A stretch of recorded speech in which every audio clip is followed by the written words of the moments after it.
स्वागत है दोस्तों। तो आज हम बात करेंगे ऑरेंज की उन्नत बागवानी के बारे में।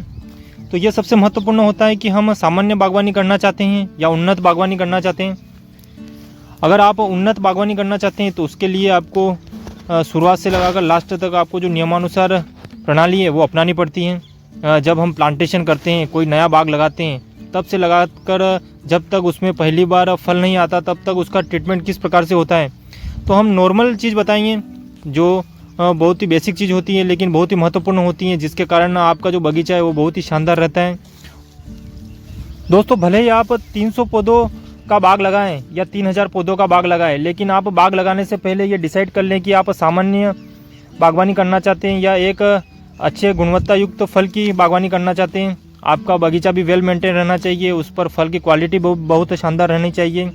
या नॉर्मल बागवानी करना चाहते हैं तो इसका डिफरेंस हम बताते हैं कि कई क्षेत्रों में जहाँ पर बागवानी नहीं होती है और 1 से 2 किसान बागवानी करते हैं तो वो एक प्रचलन हो जाता है। उसके कारण कई और किसान हैं वो भी जो है बागवानी करने लग जाते हैं, लेकिन नॉर्मल तरीके से सिर्फ वो एक प्रचलन चल गया है, उस कारण बागवानी शुरू कर देते हैं।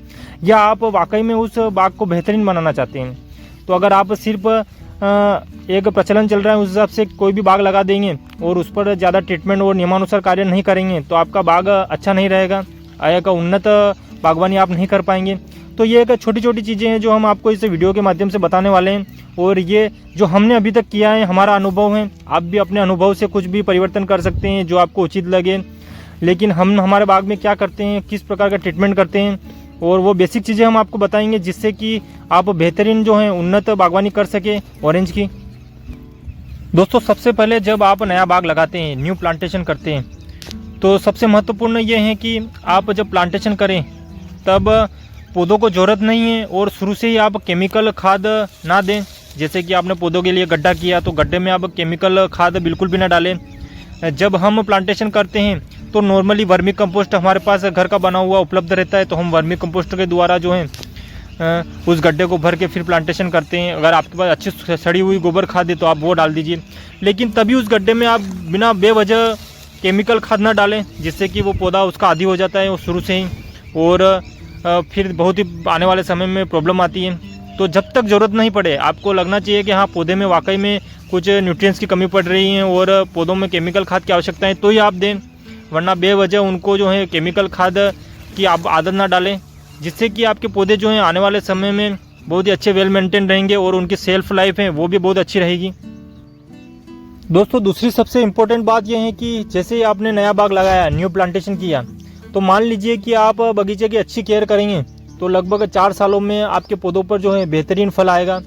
तो उन 4 सालों में आपने बगीचे की केयर किस प्रकार से की वो सबसे महत्वपूर्ण होता है। तो आपने प्लांटेशन करने के बाद अब पौधे छोटे हैं तो 4 साल तक आपको जो है बीच में फसल लेंगे, तो फसल इस प्रकार की आपको लेना है कि जिसके कारण आपके पौधों पर कोई भी नेगेटिव इफेक्ट ना पड़े। फसल आपको इस प्रकार की लेना है कि उस फसल को भी अच्छा न्यूट्रिएंट मिले, अच्छा खाद पानी मिले, जिसके कारण आपके बगीचे की ग्रोथ भी अच्छी हो और जो पौधों में ताकत भी बनी रहे। ऐसी फसल आपको बिल्कुल भी बगीचे में नहीं लेना है जिसके कारण आपके पौधे कमज़ोर हो और आपका जो बाग है वो 5 से 6 सालों में फ्रूटिंग पर आए। अगर आपको बेहतरीन रूप से फल लेना है और 4 साल के अंतराल में ही बेहतरीन आपके पौधों पर फल आए, अच्छी क्वालिटी का आए, तो उसके लिए सबसे महत्वपूर्ण यही होता है कि आपने बगीचे में कौन सी फसल लगा रखी है। तो इसके लिए दोस्तों सबसे महत्वपूर्ण रहता है जो हम करते हैं, जैसे हमने बाग लगाया था तो शुरू से लगाकर लास्ट तक 3 से 4 सालों तक हमने इसमें लहसुन और प्याज की खेती की। तो इसी प्रकार की आप फसल जो हैं वो उपयोग करें जिससे कि आपका बाग बेहतरीन रहे। तो कहीं पर लहसुन लगाए, प्याज लगाए, जैसे कि अभी हमारा बगीचा 5 साल का है तो अभी भी हमारे बगीचे में जो है प्याज है, इससे पहले लहसुन थी और उससे पहले प्याज भी थे, लहसुन भी थी। तो लहसुन और प्याज एक ऐसी चीज़ है जिसके कारण जो बगीचा है वो बहुत ही बेहतरीन हो जाता है, क्योंकि उसमें हम किसी भी प्रकार से पानी हो या खाद हो, न्यूट्रिएंट हो, कमी नहीं रखते हैं। तो हमारी जो लहसुन और प्याज है वो भी बहुत बेहतरीन होती हैं और उसके साथ हमारा बगीचा है वो भी बेहतरीन रूप से तैयार हो जाता है 4 सालों में, और एक बहुत ही बेहतरीन उन्नत बागवानी जो है इसके द्वारा शुरू हो जाती है। और दोस्तों, जब आपका बगीचा 8 से 10 सालों का हो जाता है और बहुत ही अच्छी स्थिति में होता है और उससे जो पर प्लांट प्रोडक्शन है वो भी अच्छा निकलता है, क्वालिटी वाला फल निकल रहा है और किसी भी प्रकार से बगीचे में कोई भी प्रॉब्लम नहीं है, तो फिर तो आपको डिसाइड कर लेना चाहिए कि इस बगीचे में हम किसी भी प्रकार की कोई भी फसल नहीं लेंगे। जैसे कि हमारा बगीचा जो 10 साल वाला है उसमें हमने लगभग 3 साल हो गए हैं। लगभग लास्ट बार वो 6 साल का था तब हमने उसमें जो है फसल ली थी। उसके बाद 4 सालों से जो है हमने बिल्कुल भी उसमें फसल नहीं ली। तो अगर आपको एक बगीचा वेल मेंटेन है और वो अच्छा प्रोडक्शन दे रहा है, अच्छी क्वालिटी निकल रही है, तो उस बगीचे को बिगाड़ने के लिए आप कोई भी ऐसी फसल ना लगाए जिसके कारण जो है आपके मिट्टी के जो पोषक तत्व हैं उनमें कमी हो जाती है। तो दोस्तों आप समझ सकते हैं कि 8 से 10 साल का बगीचा होने के बाद प्रति पौधा आपको कितना प्रोडक्शन मिलता है। तो अब आप फल के माध्यम से भी मिट्टी में से पोषक तत्व जो हैं वो खींच लेंगे और बीच में जो फसल लगा रखी है वो भी जो है मिट्टी के पोषक तत्वों को खींचेगा। तो आप समझ सकते हैं कि कितनी हमारी मिट्टी कमज़ोर हो जाएगी। उसके कारण आपके आने वाले समय में जो बगीचे की हेल्थ है उस पर इफेक्ट पड़ेगा। तो अगर आपका बगीचा 8 से 10 सालों में बहुत ही बेहतरीन है, अच्छा प्रोडक्शन दे रहा है, अच्छी क्वालिटी निकल रही है, तो आप बीच में बिल्कुल भी किसी भी प्रकार की कोई भी फसल ना लें। तो ये सबसे महत्वपूर्ण होता है। और अगर आपको फसल लेना ही है तो पूरी रिसर्च करें कि उस बगीचे में 8 से 10 साल का होने के बाद कौन सी फसल हमारे लिए अच्छी रहेगी। बहुत सारे किसान हल्दी भी लगा देते हैं। तो इस प्रकार की आप रिसर्च करके इंटरक्रॉपिंग कर सकते हैं जिससे हमारे पौधे पर कोई भी साइड इफेक्ट ना पड़े और फसल भी अच्छी रहे और हमारा बगीचा भी अच्छा रहे। तो इस पर पूरी आप रिसर्च कर सकते हैं। बहुत सारी चीज़ें हैं जो आप 10 साल और 12 साल का बगीचा होने के बाद जो भी बीज में लगा सकते हैं, तो उसकी अच्छी केयर कर सकते हैं। तो रिसर्च करने के बाद ही आप ऐसी फसल लगाएं। दोस्तों अब सबसे महत्वपूर्ण ये होता है कि आपके बगीचे में प्रोडक्शन स्टार्ट हो गया है, 5, 6, 7 साल के बगीचे हो गए हैं, तो उनमें सबसे महत्वपूर्ण है कि बगीचा जब छोटा रहेगा तब तो वो जो है उसमें ताकत बहुत सारी रहेगी। तो 2 से 3 हार्वेस्टिंग तक तो आपको कुछ पता नहीं चलेगा और पौधा अच्छा रहेगा और अच्छा प्रोडक्शन मिलता रहेगा।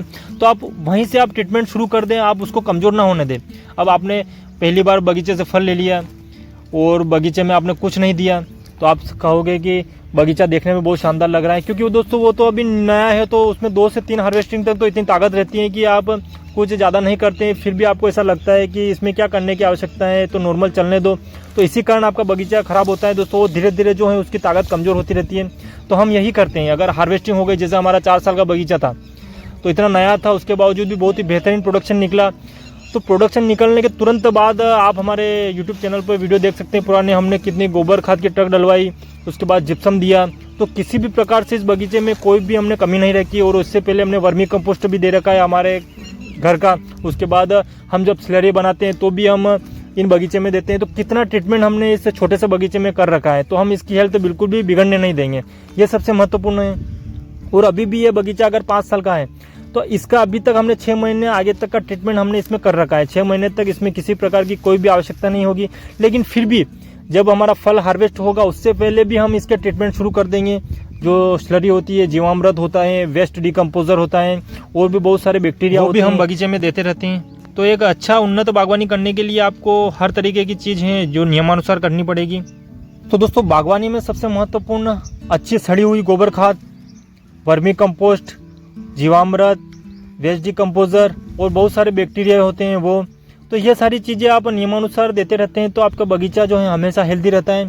फिर सिर्फ आपको जो ऊपर से स्प्रे करने की आवश्यकता पड़ती है तो वो तो आपको पता है कि जब मौसम ख़राब होता है, कुछ बीमारी आ जाती है, फंगस आ जाती है, इल्लियों का प्रकोप आ जाता है और जो फल मक्खी अटैक आ जाता है, तो वो तो नियमानुसार जब आती है तो उस हिसाब से आपको छिड़काव करना ही पड़ता है उनको कंट्रोल करने के लिए। लेकिन नीचे से जो हमारा बगीचे की जो हेल्थ है वो तो इन सब चीज़ों के माध्यम से बहुत ही शानदार हो जाएगी। दोस्तों ऑरेंज में एक और सबसे महत्वपूर्ण यह होता है कि बहुत बार जो है 10 से 12 साल का बगीचा होने के बाद उसमें फ्रूटिंग सही से आनी बंद हो जाती है, फ्लावरिंग नहीं आती है। तो इसका भी सबसे महत्वपूर्ण ये रहता है कि बगीचे की कटिंग आप करा सकते हैं।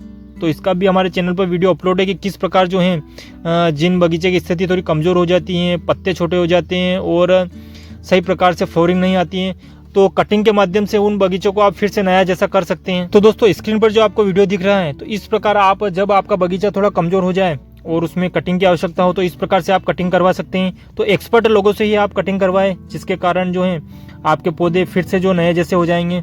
तो आप देख सकते हैं स्क्रीन पर कि किस प्रकार की कटिंग होने के बाद जो पौधे बिल्कुल ऐसे लग रहे हैं जैसे कि 6 साल के पौधे हो गए। तो इस प्रकार इनकी स्थिति हो जाती है और फिर से क्वालिटी वाला फ्रूट जो है मिलना आपको प्रारंभ हो जाता है। तो बहुत सारी टेक्निकें हैं, आप अच्छे से रिसर्च करें और उनका जो पद्धतियों का पालन करें और बगीचे को फिर से नया जैसा आप कर सकते हैं। तो दोस्तों उम्मीद करते हैं कि हमारे द्वारा दी गई जानकारी आपको बहुत ही अच्छी लगी होगी। ये हमारे द्वारा जो है हमारे बाग में हम किस प्रकार से करते हैं उस प्रकार का जो है ट्रीटमेंट हमने आपको बताया। तो वीडियो अच्छा लगा है तो लाइक कीजिए और सभी किसानों तक शेयर कीजिए, जिसके कारण जो है वो भी एक ऑरेंज की उन्नत बागवानी कर सकें। तो दोस्तों ये सिर्फ वीडियो नहीं है, ये तो आप देख सकते हैं, हमारे बगीचे देख सकते हैं, हमारा ट्रीटमेंट देख सकते हैं, हमने सब कुछ किया हुआ है।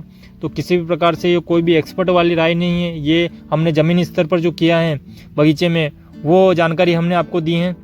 तो आप भी अपने अनुभव के हिसाब से जो है कुछ भी कर सकते हैं, अच्छी चीज़ रिसर्च करके जो है अपने बाग को अच्छा कर सकते हैं। धन्यवाद।